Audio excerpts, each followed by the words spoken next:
امی جان، ہم نے حضرت موسیٰ علیہ السلام کی کہانی کے بہت سارے حصے سنے۔ اب تو آپ ہمیں یہ بتائیں کہ ان کی زندگی سے ہمیں کیا سیکھنا چاہیے۔ جی ہاں امی جان، یہ ساری کہانیاں بہت پیاری تھیں، لیکن ان کا اصل سبق کیا ہے؟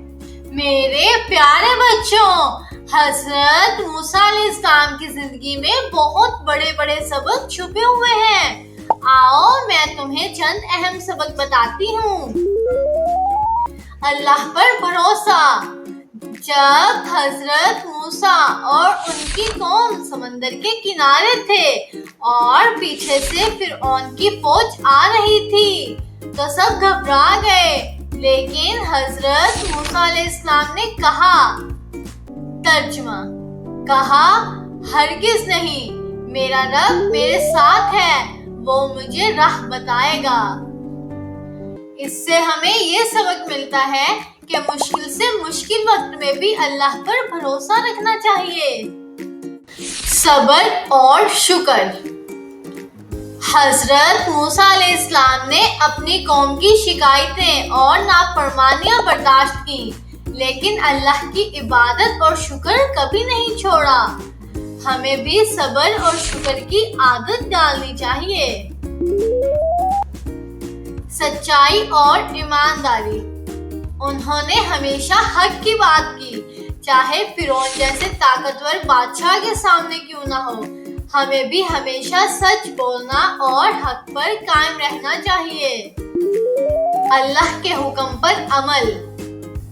کشتی، لڑکے اور دیوار کے واقعے سے ہم نے سیکھا کہ اللہ کے ہر کام میں حکمت ہوتی ہے، چاہے ہمیں سمجھ آئے یا نہ آئے۔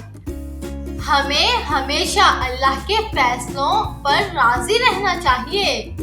سبحان اللہ، کتنے قیمتی سبق ہیں حضرت موسیٰ علیہ السلام کی زندگی کے۔ جی ہاں امی جان، اب ہمیں سمجھ آیا کہ حضرت موسیٰ علیہ السلام کی کہانی صرف ایک قصہ نہیں بلکہ ہماری زندگی کے لیے رہنمائی ہے۔ بالکل بچوں، یہی قرآن کی سب سے بڑی رحمت ہے کہ یہ صرف کہانی نہیں بلکہ ہماری زندگی کا راستہ دکھاتا ہے۔ اور بچوں، یہی حضرت موسیٰ علیہ السلام کی زندگی کا اصل سبق ہے کہ ہمیشہ اللہ پر بھروسہ رکھو، سچائی پر قائم رہو اور صبر و شکر کے ساتھ اپنی زندگی گزار دو۔ انشاءاللہ قرآن کی یہ کہانی تمہارے دل میں ہمیشہ روشنی پیدا کرے گی۔ اب ہم ملتے ہیں اپنی اگلی کہانی میں، تب تک کے لیے خدا حافظ۔